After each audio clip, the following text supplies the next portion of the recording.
మనిద్దరి మధ్యలో ఏ జన్మలో ఏ తీరని రుణం ఉందో, మరెందుకు ఇంతలో ఈ బంధనం ఇన్నింతలు పెరిగిందో, అమాయకమైన నీ చిన్నారి నవ్వును ఏ తల్లి కందో, ఇటే నీ దారి ఉందని నిన్ను ఏ సుడి గాలి పంపిందో.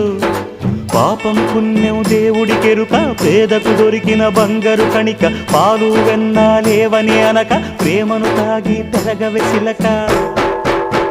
వలేసే పాడు లోకం కంటపడక ఉండు నాయనక, ఇలా నా గుండెలోనే గువ్వల కొలు ఉండిపోయింక. ఇటే పోస్తే ఎమున్నైనా నిలేస్తానే, మరింక ఏ కీడు నీ వంక రాలేదు.